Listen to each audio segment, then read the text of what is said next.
C'est agaçant, hein. Tous les mois, tous les 2 mois, on nous parle d'une augmentation de notre facture d'électricité et les prix devraient augmenter donc de 30% pour les particuliers en 5 ans.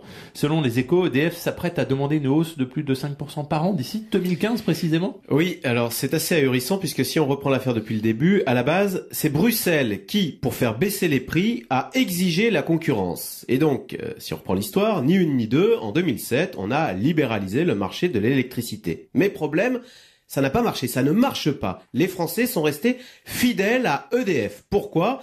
Eh bien parce que c'est connu, EDF a des prix imbattables grâce au nucléaire. Alors, l'histoire aurait pu s'arrêter là, on aurait arrêté la libéralisation, mais pas du tout. On va s'accrocher au dogme. Il faut de la concurrence, crie-t-on à Bruxelles. Et du coup, véridique, pour créer cette concurrence, vous l'avez dit, on va relever les prix de l'électricité, car ça revient à ça.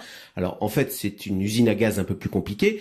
Imaginez, pour créer artificiellement de la concurrence en France, on force EDF à vendre à ses concurrents un quart de sa production d'électricité. Naturellement, EDF qui refuse de se faire piller sans rien dire, eh bien EDF demande un prix élevé pour cette électricité qu'il est obligé de vendre à ses concurrents. Il demande 42 € du mégawattheure et même 46 € en 2015. Et EDF est en train d'obtenir gain de cause, 46 € du mégawattheure en 2015. Problème, aujourd'hui, pour le bon peuple, pour vous et moi, le prix de référence, c'est 35 €. Eh ben, pas de problème, le bon peuple n'a qu'à suivre, et voilà pourquoi, et voilà comment on nous impose cette hausse des prix de 30% d'ici 2015. Donc vous l'avez dit, une histoire de fou. Alors Éric Besson a démenti hier, mais le schéma est là, et il est implacable.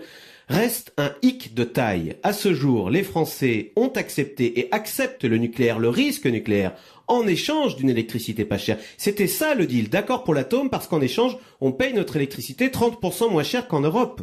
Ailleurs qu'en Europe. Mais le nouveau deal, c'est quoi ? Eh bien, on continue de vivre avec le risque nucléaire, avec les centrales, mais maintenant, on doit payer notre électricité comme tout le monde, au prix du marché, au prix du solaire. Pas sûr que ça tienne très longtemps.